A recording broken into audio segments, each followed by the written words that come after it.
आदाब अस्सलाम वालेकुम, मैं हूं सैयद अखिल। आप देख रहे हैं मेरे साथ पर बनिए आज तक। चलते हैं आज की सबसे बड़ी और ख़ास खबर के लिए। ख़ास खबर ये doctor Mohammed Memon MBBS DCH Mumbai. Doctor Mohammed Memon 16 सितंबर 2022 से परभनी शहर के अपना कॉर्नर यहाँ पर इन्होंने अपनी प्रैक्टिस शुरू की है और यहाँ पर सुबह के 10 बजे से दोपहर के 3 बजे तक और शाम के 6 बजे से रात के 10 बजे तक ये यहाँ पर इनका OPD शुरू रहने वाला है। परभनी शहर में लगातार पिछले 20 से 25 वर्षों से डॉक्टर मोहम्मद मेमन ये बच्चों के चाइल्ड स्पेशलिस्ट डॉक्टर है और बच्चों के लिए बहुत अच्छी सर्विस देते आ रहे हैं। पिछले 20 से 25 साल लगातार ये सर्विस दे रहे हैं परभनी शहर वासियों को और परभनी शहर वासी भी इन डॉक्टर साहब की प्रैक्टिस के दीवाने हैं। अपने बच्चों की हद को लेकर, अपनी बच्चों की फ़िक्र को लेकर, जिस तरह से बच्चों में एक बात कही जाती है कि बच्चा सबसे ज़्यादा, हर माँ बाप को अपना बच्चा प्यारा होता है और अपने बच्चे की बीमारी के समय ये अच्छे से अच्छे डॉक्टर को बताकर अपने बच्चे को जल्द से जल्द बीमारी से शिफा की तरफ ले जाने की कोशिश करते हैं। उसी के चलते डॉक्टर मोहम्मद मेमन ये पिछले 25 साल से लगातार परभनी वासियों को सर्विस देते आ रहे हैं। अब परभनी शहर के डॉक्टर मोहम्मद मेमन मुफ्त फीस में इन सभी बच्चों का इलाज करने वाले हैं। सुबह के 10 बजे से दोपहर के 3 बजे तक और शाम के 6 बजे से रात के 10 बजे तक अपना कॉर्नर यहाँ पर डॉक्टर मोहम्मद मेमन इनका हॉस्पिटल शुरू रहेगा और डे केयर सेंटर यहाँ पर है। जिस तरह से दिन भर की यहाँ पर सर्विस दी जा रही है, उसी के चलते डॉक्टर मोहम्मद मेमन इन्हें परभनी शहर की जानी मानी शख्सियतों ने आकर दुआओं से नवाजा और इनकी प्रैक्टिस यहाँ पर चले, ऐसी दुआएं भी हर इंसान ने की है। आइए जानते हैं किस तरह की बात मेमन मर्चेंट एसोसिएशन के ये सर्वेसर्वा, परभनी के सर्वेसर्वा अफजल सेठ पाडेला इन्होंने क्या कहा है और यही नहीं, इनके अलावा मिठू भाई इन्होंने भी किस तरह की बात कही है। आइए जानते हैं। और परभनी के शहर के इस इलाके के लोगों के लिए भी बहुत अच्छी सहूलत हो रही है। अल्हम्दुलिल्लाह 18-20 साल का तजुर्बा है मेमन सर को बच्चों के ट्रीटमेंट में और बहुत ही अच्छा हैंड है इनका बच्चों के ट्रीटमेंट में और काफ़ी क्रिटिकल केसेस वगैरह मेमन सर हैंडल करते थे। तो इस इलाके के बच्चों के लिए बहुत अच्छी सहूलत हो जाएगी जो कि यहाँ बहुत ज़रूरत थी इस इलाके के अंदर। तो मैं फिर से एक बार मुबारकबाद देते हुए अपनी बात करूँगा। और ये ऐसे इलाके में जहाँ मिडिल क्लास के लोग ज़्यादा रहते हैं और इस इलाके में जो ज़रूरत तिब्बी इमदाद की जो ज़रूरत पड़ती है, ऐसे इलाकों में जो है ये दवाखाना जो है वाकई जो है ये एक अल्लाह की नियामत है। डॉक्टर मोहम्मद जो है ये बहुत सीनियर डॉक्टर हैं।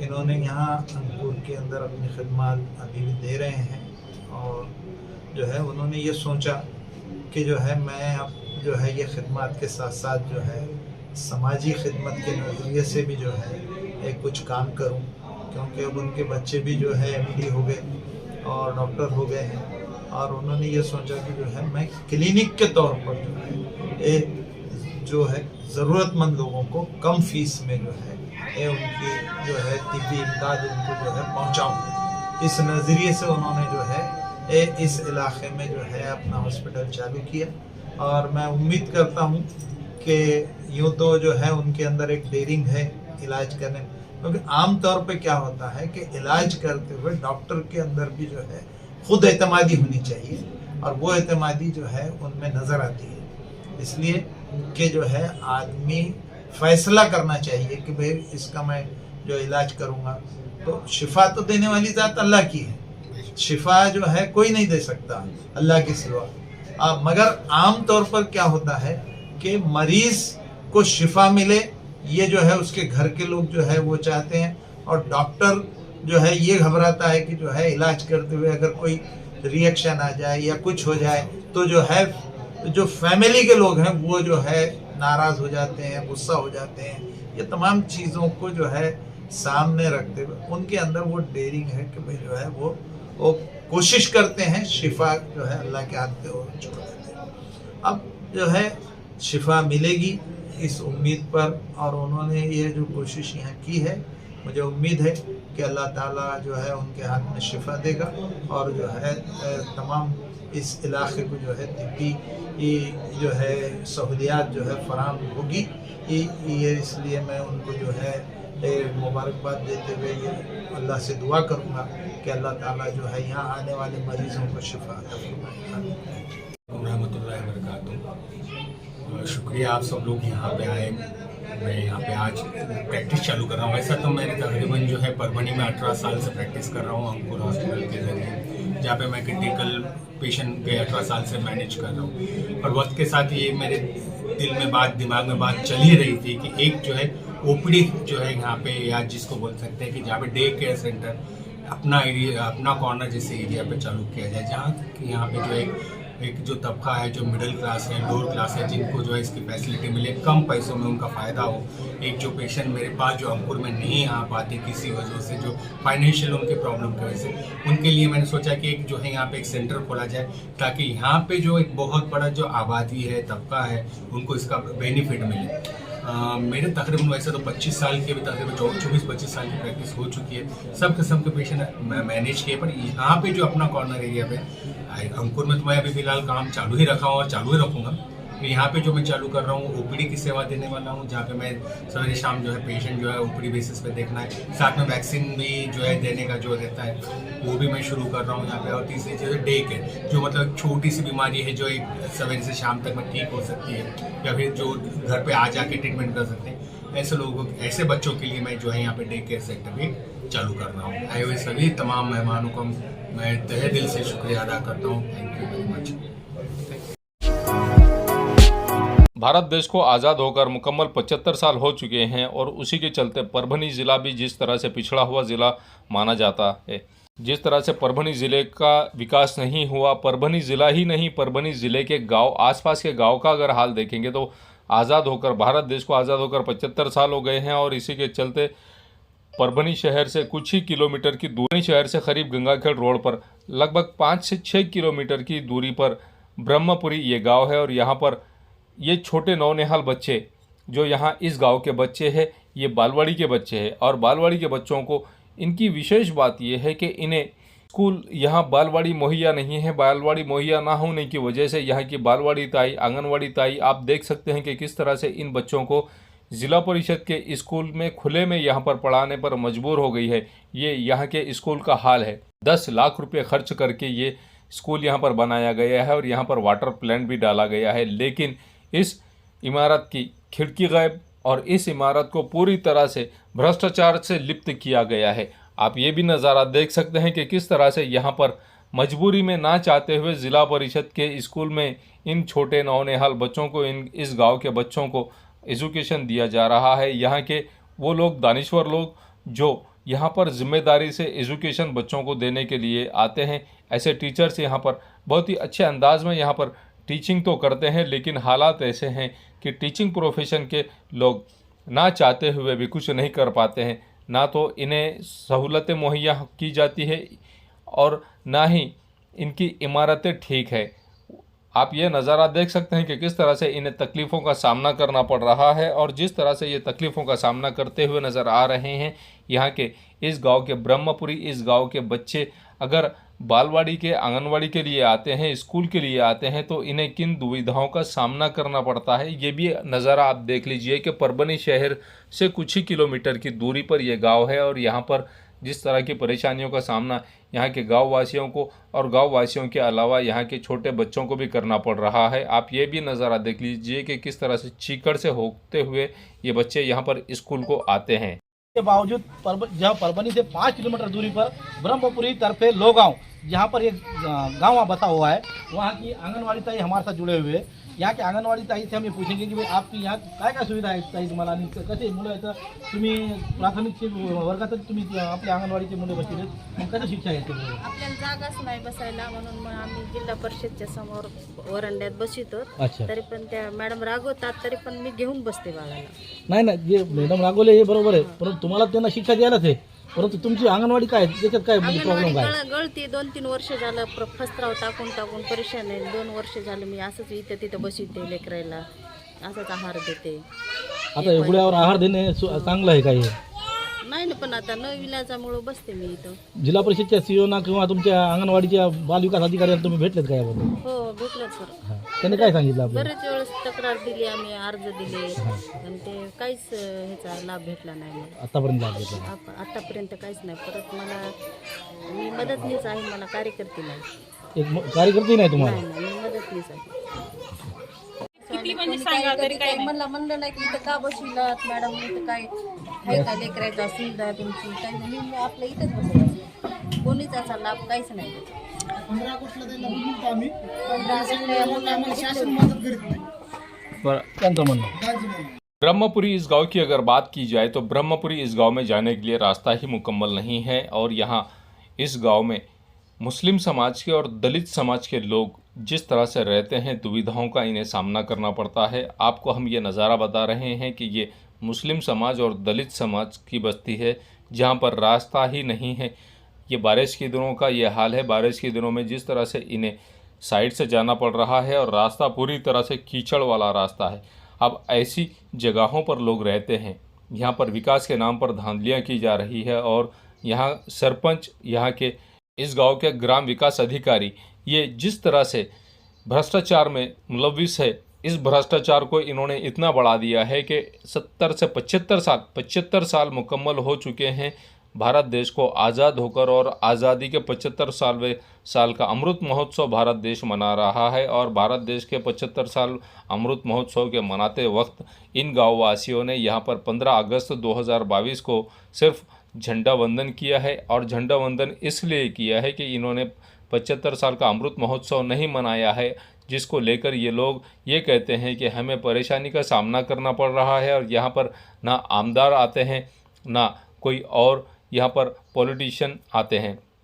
खासदार संजय बंडू जाधव, इन्होंने इस गांव को जिस तरह से विकास की ओर ले जाने की कोशिश की है, खासदार संजय बंडू जाधव इनके फंड से यहाँ पर जो भी बना है, यहाँ रास्ते जितने बने हैं खासदार बंडू जाधव इनके फंड से ही बनाए हैं।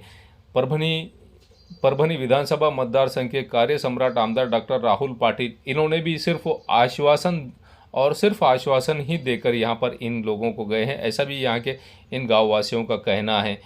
और ये गाँववासी किस तरह की बात कहते हैं आप खुद ही सुन लीजिए। काय शासनाकडून काय माग आहे आपल्याला? कोणतं म्हणजे अपेक्षा काय त्यांच्या? आमची अपेक्षा ही आहे, रोड करून शेणी इथून तिथून द्या, नाल्या करून द्या, संडास बांधून द्या. आम्हाला तेच पाहिजे. मागण्या करून कटाळून गेलो, ग्रामसेवक पस्तर गेलो, सरपंच पस्तर गेलो, सगळ्या पस्तर गेलो. मात्र आमदार खासदार तिथं येऊच देत नाही. तो इकडं सरपंचाला सुद्धा येऊ देत नाही. तर दुर्बी तसं त्या आमदाराला खासदाराला काय ते आले तिकडे तिकडे पोलीस पारा पोलीस. आपण त्यांच्याच विधानसभेमध्ये येत राहुल पाटील इकडे चक्कर मारली नाही? नाही, राहुल पाटीलला इकडे येऊ देत नाही. आपल्याकडे सीओ येत इमानदार चांगले कर्तव्यदक्ष सीओ आहे शिवानंद टाकताळे, त्यांना आपण काय अपेक्षा करतात आमच्या माध्यमातून? तुमच्या माध्यमातून शेणी आम्हाला रोड करून द्या, ह्या का आम्हाला नाल्या करून द्या आणि एक घरकुली एक द्यावा. आमची घरं पहा ना, इकडे संध्याकाळी दिशा ढवळ्या कोणी कुत्र्याची राई देत. हमने आपको ये बताया कि यह इस गांव के ब्रह्मपुरी इस गांव के लोग परेशानी से जूझ रहे हैं। खेत के जाने के लिए, खेत को जाने और खेत से आने के लिए रास्ता इस तरह का है कि आप ये देख सकते हैं कि किस तरह से ये गांववासी खेत को जाते हुए और खेत में से वापस आते समय किस तरह से तकलीफ़ों का सामना इन्हें करना पड़ रहा है। ये काली मिट्टी है और काली मिट्टी का रास्ता है। जो काली मिट्टी होती है ये पूरी चीकड़ वाली होती है और कीचड़ पूरी तरह से इसका मजबूत होता है। ये इस मिट्टी में अगर पैर फंस जाए तो निकलना मुश्किल हो जाता है। ऐसी ये पक्की कीचड़ वाली मिट्टी होती है। ऐसी मिट्टी में से, ऐसे कीचड़ में से इन गाँववासियों को अपने खेत का रास्ता तलाश करते हुए, ना चाहते हुए मजबूरी में जाना और आना पड़ता है। अब ऐसी सूरत में ये गाँववासी इंसान से मदद मांगेंगे। इस गांव में जब हम गए, परभनी आज तक की जब टीम यहां पर गई, तो यहां पर जाने के बाद में यह नज़ारा देखने को मिला कि पुराना रेडियो सुनते हुए ये लोग बैठे हुए नज़र आए। और जिस तरह से गांव के लोग मंदिर के आसपास के एरिया में जिस तरह से बैठे हुए नज़र आए, इन लोगों से जब हमने तफ्तीश की, इनसे जब पूछताछ की, इनसे इंक्वायरी की कि गाँव का विकास तो होना बहुत ज़रूरी है और गाँव का विकास इसके लिए ज़रूरी है कि गाँव के विकास के लिए फंड बहुत केंद्र सरकार से बड़े पैमाने पर आया हुआ है। लेकिन परभनी ज़िले का ब्रह्मपुरी गांव, इस गांव के लोग क्या कहते हैं, आइए जानते हैं खुद इन्हीं की ज़बानी। नगरपालिकेमध्ये विलीन व्हायला सर काहीच हरकत नाही, पण इथं लोकप्रतिनिधी यायला तयार नाहीत. आम्ही विलीन व्हायचा प्रश्न कोणाकडे मांडायचा, कोणाकडे प्रश्न तुम्ही जनता आहे ना, तुम्ही करू शकता ना. जनतेनं मांडायला गेलं तर प्रतिनिधीमध्ये हो आश्वासन, खोटे आश्वासन देऊन जाते, करूच म्हणते, काहीच करायला अस्तित्वात कोणीच उतरत नाही ना इथं. 4 किलोमीटरच्या अंतरावर धर्मपुरी गाव आणि ह्या गावामध्ये तुम्ही तर बघितलं की ह्या गावामध्ये तुम्ही साक्षात शाळेचं बघितलं, शाळा पढाई झालेली, मुलं हुशार होण्यासाठी शाळा आवश्यक आहे. आणि नेमकी ह्या गावामध्ये बालवाडी ही शाळाच नाही. 2 वर्षे झालं मुलं, छोटे मुलं चिखलात बसायले, बाहेर बसायले. तिकडल्या शाळेत जावा 4थ्या वर्गात, तर त्या शाळेमध्ये विद्यार्थ्याचा डिस्टर्ब व्हायला आणि त्याला बी शिकता येणं, ह्यालाही शिकता येणं. कारण शिक्षण हे खूप महत्त्वाचं आहे. कारण महाराष्ट्र सरकारनं आपल्या महाराष्ट्रामध्ये शिक्षण शिकण्यासाठी साक्षरता अभियान काढलं आणि आज ह्या आमच्या गावामध्ये शाळा नाही ह्या मुलांना छोट्या. आता शाळा जर मुलांना नाही तर मुलगा कधी हुशार होणार, कधी देशाचा हे नागरिक मोठा होणार. कारण आमच्या गावामध्ये साधी जर शाळा जर नसेल तर इथून पुढचं भवितव्य लेकराचं खूप संकटात आहे. तर त्याच्यामुळे आमची एकच इच्छा आहे या गाववाल्याची की आमच्या गावाला शाळा नवीन बांधून द्यावी. आणि हे जे रोडाचे प्रश्न आहेत हे खूप चिखल आहे. दलित वस्ती पण तुम्ही बघितली, दलित वस्तीतसुद्धा जर कोणी आलं तर त्याला येतासुद्धा येणार नाही, अशी अवस्था झाली. हे सगळं आम्हाला कोणाचा विरोध नाही, पण आम्हाला इथून पुढे तरी आमच्या सुविधा मिळावं एवढीच आमची इच्छा आहे. बरं, आता आम्ही रस्त्यानं आलो, तिथं पूर्ण हागणदारी दिसते रस्त्यावर. हागणदारी मुक्त म्हणून गाव घोषित झालेलं आहे आणि याच्यात आपल्या गावामध्ये अशी काही एकदम विकट परिस्थिती, तिथं काही म्हणजे शासनाची काही अनुदान भेटत नाही का? टॉयलेट वगैरे जे टाकण्यासाठी काही जणांना संडास भेटलेले आहेत, पण सगळ्यांना नाही भेटल्यामुळं त्या रोडामध्ये, कारण त्या रोडावाला जाऊन हागणदारी मुक्त तर आमचं गाव नाही झालेलं. कारण तुम्ही साक्षात बघितल्यामुळे म्हणता बी येत नाही आम्हाला की हागणदारी मुक्त आहे म्हणून. तर तुम्हीच बघितलं त्याच्यामुळं हागणदारी मुक्त नाही आमचं गाव. पण इथून पुढे आमच्या गावाला काहीतरी सुविधा व्हावा. जिल्हाधिकारी साहेबांनी स्वतः येऊन पाहणी करून नंतर आम्हाला सुविधा द्या. असं नाही की आमच्या सुविधा आहेत, सुविधाच नाहीत आमच्या गावात, पण त्यानं बघून पाहणी करून सुविधा द्यावा आमच्या गावासाठी. कारण आमचं तरोडा ग्रुपमध्ये असल्यामुळं आमचं तरोडा गावाचं लक्ष आमच्या गावाकडे कमी आहे. कारण आम्ही ग्रुपमध्ये आहेत, कारण आमच्याकडे यायला त्याला टाईम नसल्यामुळे ते येत नाहीत. आम्ही कामावाले शेतकरी माणसं आहेत, आम्ही तिकडे जाऊ शकत नाहीत. त्याच्यामुळं आम्ही सुद्धा थोडी कमी पडवलं, कारण शेतकरी माणसं आहेत. आम्ही शेतात जावा का तिकडे जावा हे समजेल आम्हाला. माहित नाही तरी 12-15 लाख रुपये काहीतरी मला वाटतं शौचालयाचे वापस गेले. त्याच्यामध्ये आता आमच्या गावामध्ये जर कोणाचं ऑनलाईन जर नसेल शौचालयमध्ये तर सरपंचाचं काम आहे, ग्रामसेवकाचं काम आहे, मेंबरचं काम आहे सगळ्याचं, की बाबा त्याच्यामध्ये त्या व्यक्तीचं जर ना ऑनलाईन नसेल आणि तुम्ही पैसे शासनाचा निधी शासनाला वापस जर जात असेल तर मला वाटतं याच्यापेक्षा शोकांतिका दुसरी काही नाही असं मला वाटतं. तर ते काम आहे ग्रामसेवकाचं, सरपंचाचं. बाबा कोणी जर ऑनलाईनमधून जर वंचित असेल शौचालयमध्ये, आज बऱ्याच जणांना आहे की शौचालय कोणाला भेटलेच नाही, कारण की ऑनलाईनमध्ये नावं दिलं नाही. बरं, आमच्यासारख्यानं ऑनलाईनमध्ये नाव दिलं सरपंचाकडं, तर त्यानं ते ऑनलाईन केलं किंवा नाही केलं, मग त्यापासून आम्ही वंचित राहिलो होतो. आणि शौचालयाचे पैसे शासनाला वापस गेले, कारण त्यानं सांगितलं की पूर्ण शौचालय हागणमुक्त पूर्ण ब्रह्मपुरी तर्फे लोक ही झालेली आहे. आणि तरीसुद्धा आमच्या इथं संडासपासून बरेचसे घरं वंचित राहिली आहेत यांच्या हलगर्जीपणामुळे. आता आपण अंगणवाडी आम्ही ती बघितली, अंगणवाडी पूर्णपणे पाणीने गळत. सर, ती अंगणवाडी पहिलं तर तिचं काम पद्धतशीर व्यवस्थित तर झालंच नाही, पण आता जवळपास मॅडम अंगणवाडीच्या जवळपास इथं उड्यावर आता लिंबापाशी येतात. आता एक पाऊस नसल्यामुळे इथं कोरडलं झालेलं आहे, नसता इथं चिकचिकूल असतंय सगळा. तर त्या वर्गामध्ये कसं भीतीचं वातावरण, त्या वर्गामध्ये पूर्ण टपटप पाणी गळतंय. तर पाणी त्यामध्ये नाही जरी म्हणलं तर गुडघे इतकं घुटे इतकं पाणी साचते. आता तुम्हाला दाखवायला दुर्दैवानं तुम्हाला आज पाऊस नाही म्हणून तुम्हाला ते वर्ग तुम्हाला कोरडला दिसला गेलाय. तर मग उघड्यावर इकडं आहार घ्यायचा सगळ्या लहान अंगणवाडीच्या मुलाला. आणि त्याच्यापासून जर आता बाजूला हापसा आहे पिण्याचा पाण्याचा, पूर्ण गावाचं सांडपाणी असू द्या किंवा संडास बाथरूमचं पाणी येणार आहे, पूर्ण गावाचं पाणी एकाच नालीला येणार आणि ते बी त्या पंपाच्या बाजूला जाते. पूर्ण त्याची वॉटरिंग ती पूर्ण त्या बोरमध्ये होती. आणि त्यापासून जर गावातल्या सगळं कुठल्याही नागरिक असू द्या, लहान असू द्या, वृद्ध असू द्या, त्यांना जर त्याच्यापासून रोग होण्याची शक्यता नाकारता येत नाही. कारण त्या नाल्यामुळं डास वाढतं, तिथून डेंग्यू होऊ शकतोय, त्यातून कुठल्याही प्रकारचे आजार संसर्गजन्य रोग होऊ शकतोय.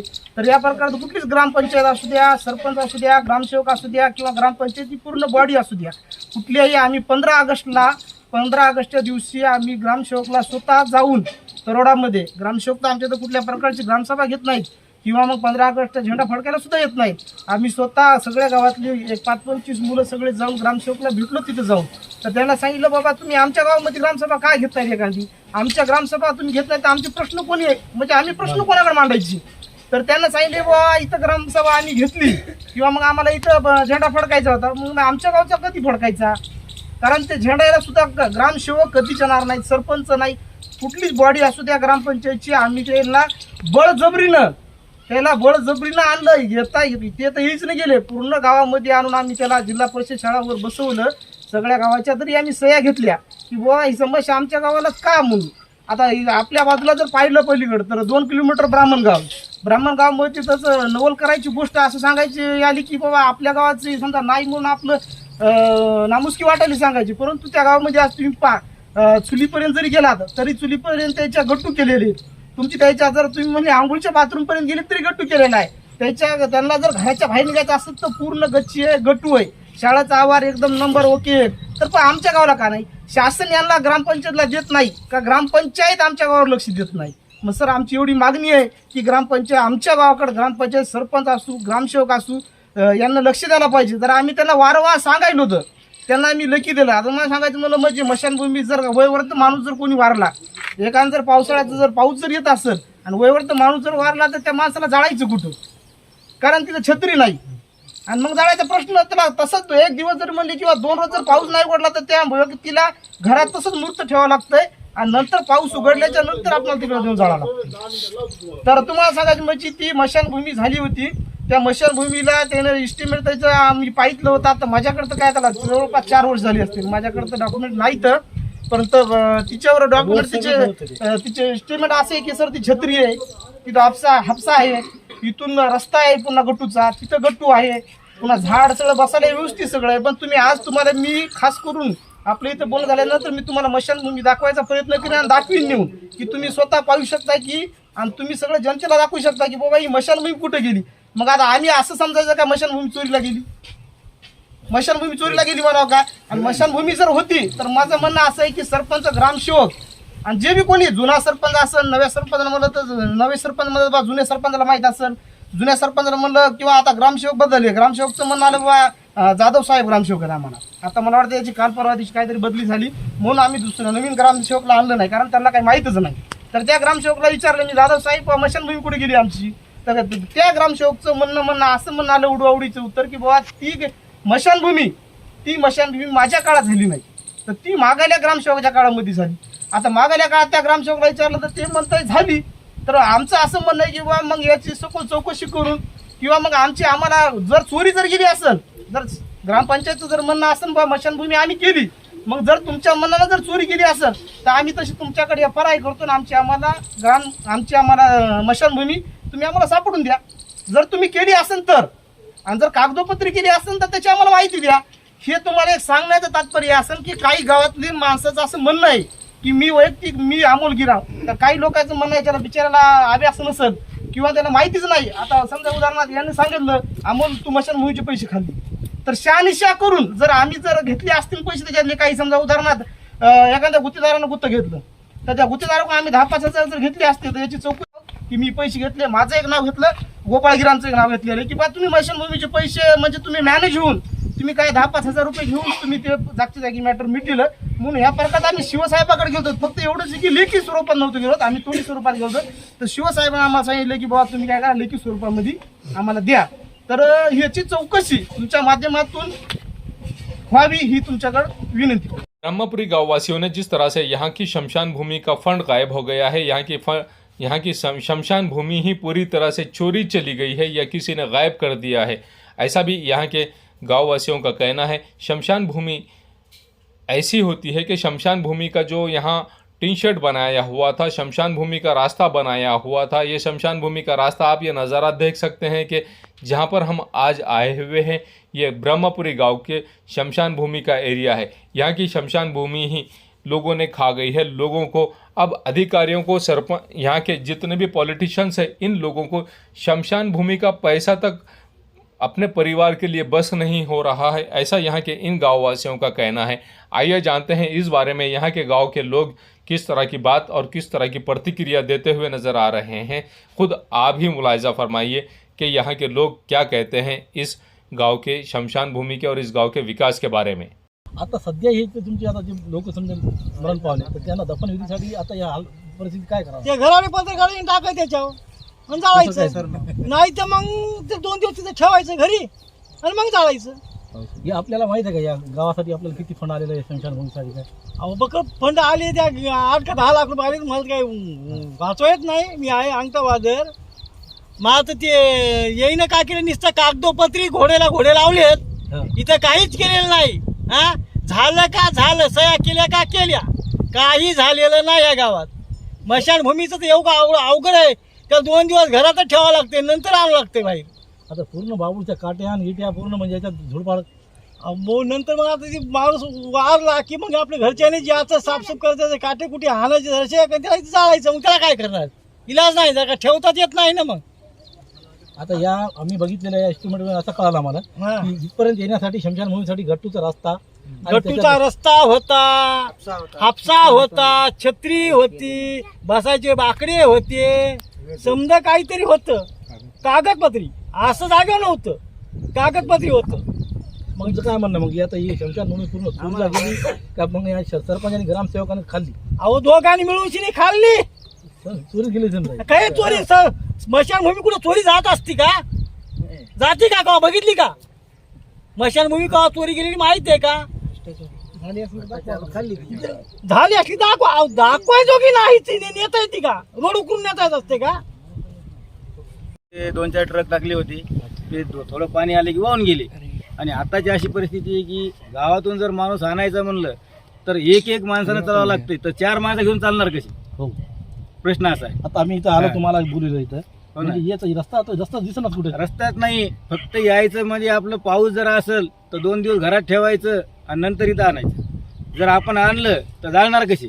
तर जाळायचं तर मग त्याला आपले घरचे पत्र आणायचे, 4 धावांबू लावायचे, आपलं हे करायचं. पण आमचं गाव 5 किलोमीटर आहे, तरी विकासाच्या माईचा पत्ता नाही. आज 75 वर्ष झाली. हां 75 वर्षापासून 1 रुपयाचा विकास नाही ब्रह्मपुरीचा. आणि वरून म्हणायला गेलं की अहो काम वरूनच येत नाही, ग्रामसभा भरतच नाही. आता ग्रामसभेला कोणी जाते का नाही हे आम्हाला माहीत नाही, कारण आम्ही तर समजा गावचे. आता आपलं पूर्ण देश परितंत्र अमृत महोत्सव मानवायला साजरा करायला होता. अमृत महोत्सव आम्ही नाही साजरा केला, कारण आम्हाला साजरा करायचं काही ठिकाणच नाही ना गावात. तर आम्हाला चालतात काही सुविधा नाही, घरात संडास नाही. हा जवळजवळ आमच्या गावामध्ये 100 घर आहेत, तर 100 घरामध्ये फक्त जास्तीत जास्त 20 संडास आलेली, बाकी संडास आलेली नाहीत. आली तर वापस गेली. हा रस्ते तर नाहीतच. आज मी जरा जन्म झाला माझा तसा रस्ता नाही आमच्या गावाला.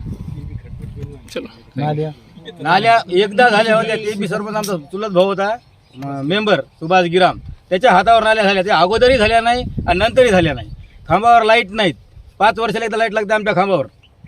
हा इलेक्शनच्या वेळेस हापसे किती आहेत आपल्या? हापशा गावामध्ये होत्या, 1 चोरीला गेली आमची हापशी.